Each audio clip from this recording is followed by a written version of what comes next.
ئەتەوێت تۆ کلیلی دەرگای خێربی؟ ئێستا جەنابەت بینەری ئەم پرۆگرامی کلیلە لە کەناڵی دیمەنەوە، دڵنیام پرسیارێک لە خۆت دەکەی وە خۆزگەیەک بە دڵ تا دێ منیش لەگەڵ تاوە خۆزگەم هەیە.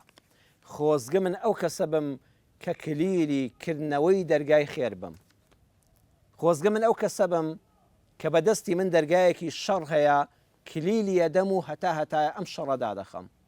ئەگەر ئەتەوێ لەو کەسانەبی گوێ بگرە، ئەم خاڵانت تیا بێتە جێ، دڵنیا بە تۆ دەبی بە کلیلی دەرگای خێر.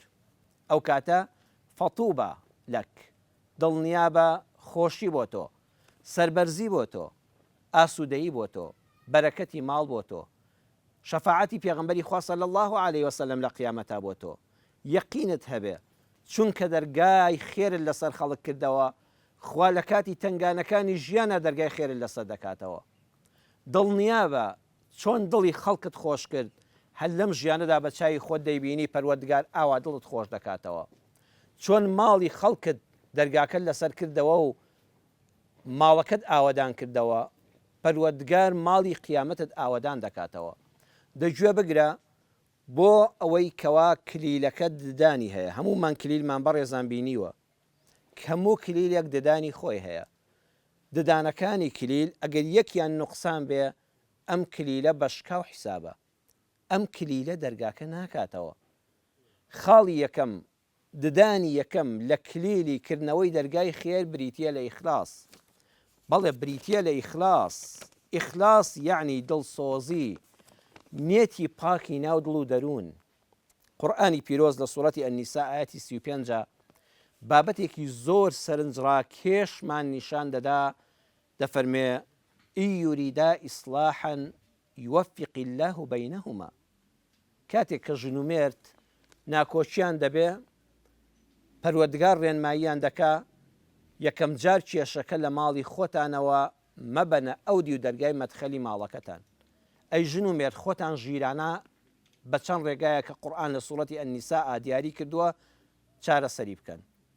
ئەگەر زانیت چارەسەر ناکرێ، کلیلی کردنەوەی ئەم دەرگاداخراوەی ژیانتان کە خەریکە لە یەک جیا دەبنەوە مەیدە دەستی هەموو کەس. هەموو کەس مەهێنە ناو کێشەکەتەوە.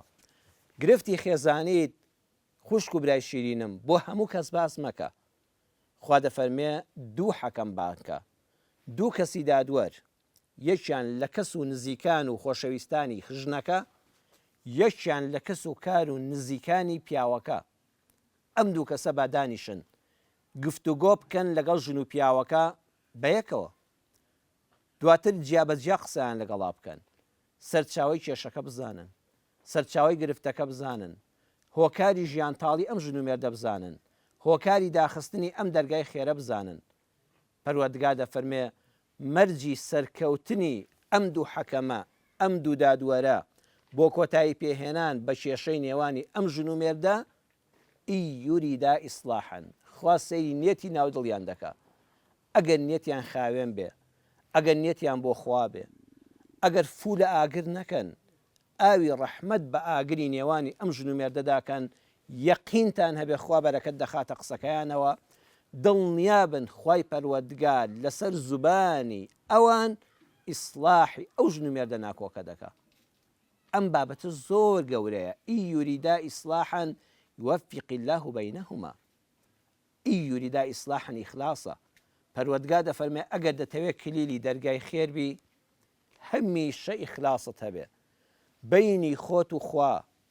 وەکو هەنگ بە هەنگ بەبێ منەت دەبەخشێ. هەر کاتێک کارێکت بۆ کەسێک کرد، هەر وەختێک کلیلی دەرگای خێر بووی و دەرگایەکی داخراوت لەسەر کەسێک لە تنگانەدا کردەوە، قەت منەتی بە سەلامەکە. پاداشتی تۆ لای خوایە، بە چاوی ئامەدەوە. تەنان سوپاسی شل لێی نەوێ، بڵێ پەروەردگارە ئەم بەهرەیەم بۆ زیادکەی، چونکە من پێش ئەوەی دڵی بەرامبەر خۆشکەم، دڵی خۆم خۆش بوو. ئین یوریدا ئیصلاحا پێمان دەڵێ بەبێ منەت کار بکە. هەنگ بەیار و نەیار دەبەخشێ. کەسێک لە ژیانە خراپەی بۆ جەنابەت هەبوو، کەسێک لە ژیانی دنیادا ڕۆژێ ئازاری تۆیدا، بەڵام تنگانەی ژیان دەرگای خێری لەسەر داخست، هانای بۆ تۆ هێنا و وتی فڵان کەس هانام بۆ تۆ هێناوە بە چاویا دیارە کە دوێنێت چەند تۆی ناڕەحەت کردو و چەند پەشیمانە ئا لەو کاتەدا تۆ بیری ڕابردوو مەکەوە وەکو هەنگ بە یار و نەیار کە دەبەخشێ هەنجوینی شیفا بەخش بڕۆ دەرگای لەسەر بکەوە قەت تۆڵە مەکەوە مەڵە دوێنە لە بیرە تۆ چیت بەرامبەر بە من کرد و دەرگای خێرت لەسەر داخستم ئەمڕۆ هەنام بۆ دیێنی دەتەوێت دەرگای خێرت لەسەر بکەمەوە نا من لە هەنگەوە فێر بووم شیفا بەخشین هەنگوینی شیرین بە یار و نەیار دەبەخشم قەت تۆڵەی لە بەرامبەر ناکەمەوە من کلیلی خێرم ئەبێ هەمیشە دەرگا خێرەکان بکەمەوە